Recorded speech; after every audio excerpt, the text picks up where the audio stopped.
Hey everyone, welcome back to Chinese Characters, Living Stories. Today we're talking about another character that evolved from C, which is C. But before we dive into its origin, I want to tell you a story about a baby's birth. And I promise you definitely know who this baby is. According to the records of the Grand Historian, an ancient Chinese text, Confucius's father, Kong He, was getting very old but still didn't have a healthy son to carry on his family line. Back in ancient China, this was considered a massive family tragedy. So at the age of 72, he married an 18-year-old girl named Yin Zhengzai. Desperate for a healthy son, this couple with a massive age gap climbed to the top of Mount Niqiu and prayed to the heavens with all their hearts. Sure enough, she gave birth to a strong, healthy baby boy.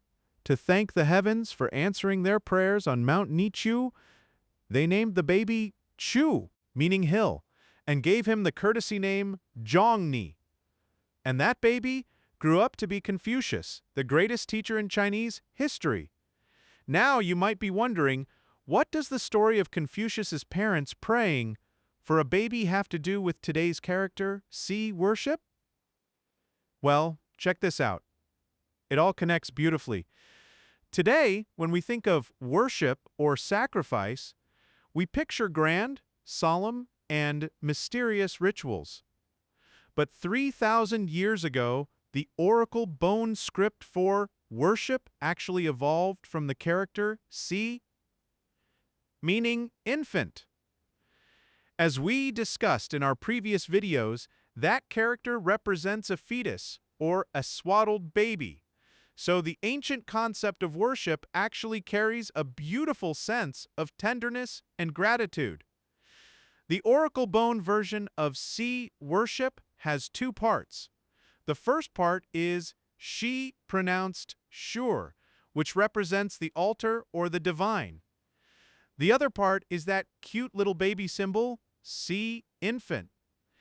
In the ancient oracle bone and seal scripts, you can even see a pair of gentle hands painted right next to the baby, carefully holding it up.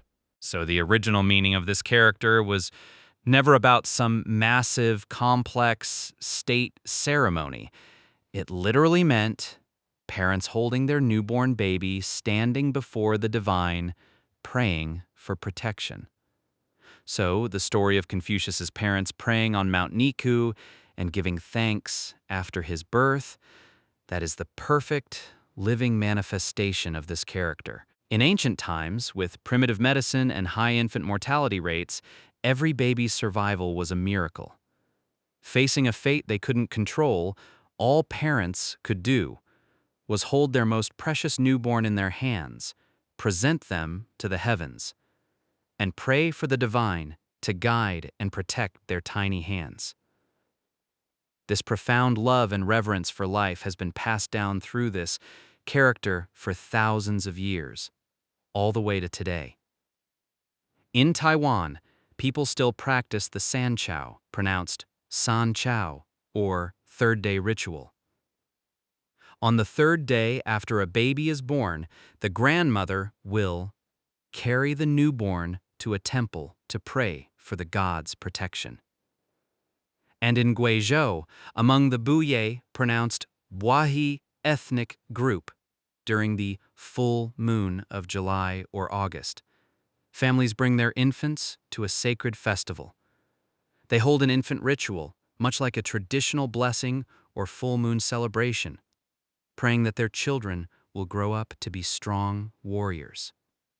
From 3,000-year-old oracle bones to the birth of Confucius, and down to modern traditions, the character Si worship has never been just about fearing the gods. It hides a deep, eternal love and hope for life that Chinese families have passed down generation after generation. This is Chinese Characters, Living Stories. Hit that follow button and I'll see you in the next video as we explore more characters born from the word Si.